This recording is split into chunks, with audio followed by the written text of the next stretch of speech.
about signs.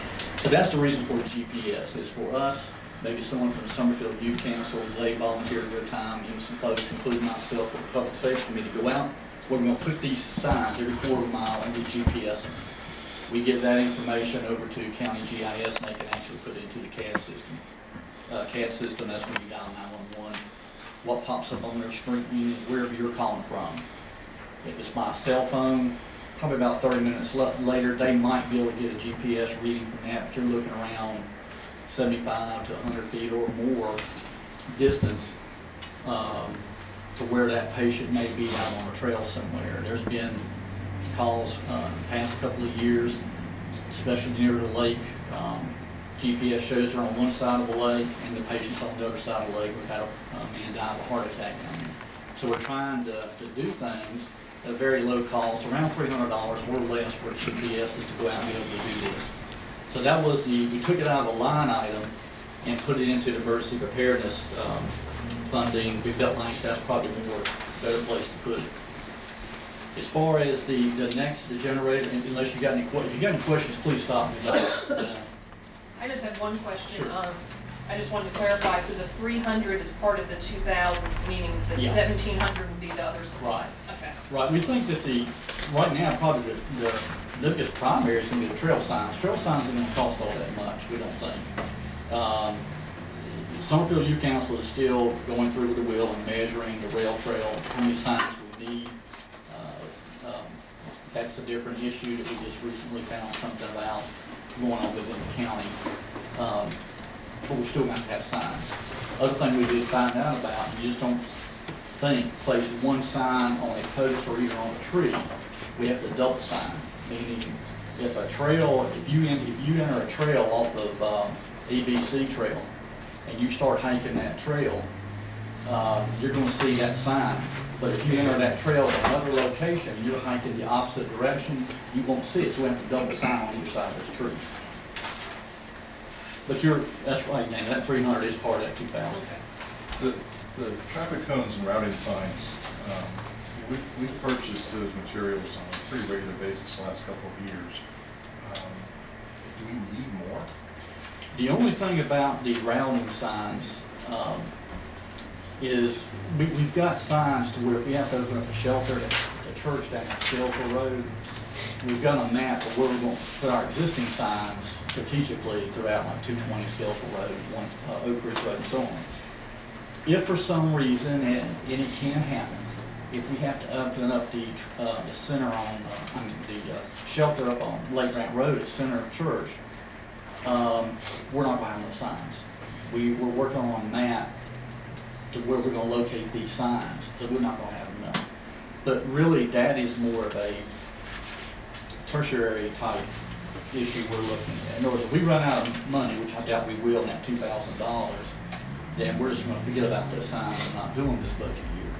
Because really, it's going to be the trail signs is probably the big issue. Our thinking would be handheld GPS would be the second issue. And we're still going to have money left over for any routing signs that we may need. Traffic cones, you're right, or any type of other barricade, we probably don't need those. Yeah, we just got our shipment in the past couple of weeks for those. So what we can do is also give public safety the inventory of the current stock of all the cones and signs, and then we can see what items are necessary. Yeah, we'll probably go from there. The other thing that we briefly discussed, and probably what we need to do is, if that generator should go, let's say to the church on Scalesville Road, open up the shelter, what do we want around that generator for safety issues? You just don't really want it sitting out there for kids or anybody else to go up to while it's running, so we'll have to put some type of barricade, banner tape, fence up there, if you will, and whoever's in charge of that generator would have to actually keep an eye on it every so often. Is this a portable generator or something? Yes. Yeah, it's portable. Oh, okay. You transport it on truck. All right. It's, in case you don't know, it's kept at Summerfield Fire Department up the road. Okay. How many kW is it generated? 60 megahertz, which all of them do, and Gosh, I don't know, I've got it on the information, but I forgot how much it is. Total actually put it out, whatever you're gonna plug up to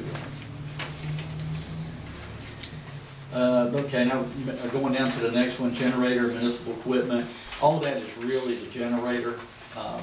This is up, that total cost, $5,868, is up a little bit from last year. The reason being is to actually run that generator and to keep it in good shape, good working order, you really should go by national standards, test run it at least 20 minutes every week. In the past, we've been doing it monthly. I went ahead and put in every other week unless you want it done weekly. We can do that. And that up the cost mainly for fuel a little bit.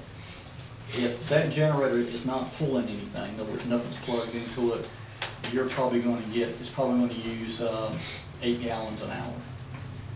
Fully loaded is around 6 gallons per hour. So. When you say fully loaded, 6 gallons an hour? Yeah. And running empty, 8 gallons an hour? That's what they're estimating. Actually, I think you get longer, better than that 8, but that's what Covington diesel. Is that the seems most to think. efficient generator then? Yeah, it's about 10 or 12 years I was old. gonna say, it's pretty old, Something it's like one of the that. first things the town bought. But, Oh, Shouldn't it be burning more fuel if it's loaded? yeah, yes, it really should. That's why it only gets 6 gallons. that's why I don't Stay get at 6. I only Yeah. get 6. 8 unloaded, 6 loaded. Yeah.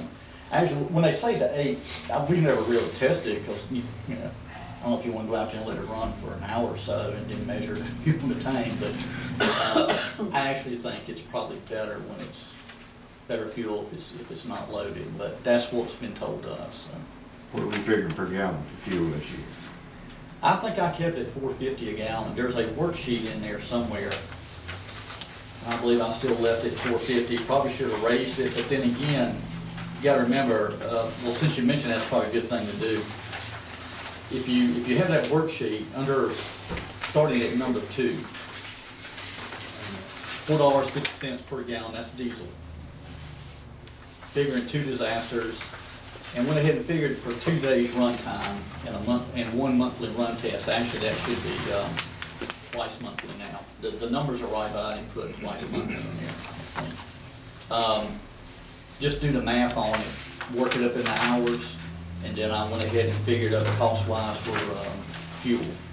So are we anticipating diesel fuel going up? Probably so. Probably towards the fall. Right now, off-road is what? Diesel. No. About 225. No. Yeah. Yeah, that's about right. And $4.50, you know, I one time I thought about putting $5 in there just to be sure, just to make sure. Diesel is going to be more than your unleaded. Anyhow, you figure into Yeah. 2 disasters per year. Have we had any in the last year where we needed that generator now? So although if we don't have any disaster, this money just sits there other than the, go back to the other spread page, if you will. Money for the preventive maintenance agreement, which I think is $600 a year. And that's actually paid off. We've had to make some repairs to it. I put $3,000 in repair because who really knows? It'd be a major thing, minor thing, whatever the case may be. Well, if the generator is so old, is it economical to put $3,000 in repairs as opposed to looking to see whether or not it's not a good time to start looking at a more efficient generator, later model? Yeah, well, the only way you're probably going to get a more efficient system is to do away with that type of generator. I see. And go to these churches and say, hey, look, can we put a standalone I see. generator at your site? Will they do it? I don't know. That's probably, that way you don't have to worry about any fuel cost. Well, I'm sorry, you will. It depends on what type of generator you get too. But you don't have to worry about transporting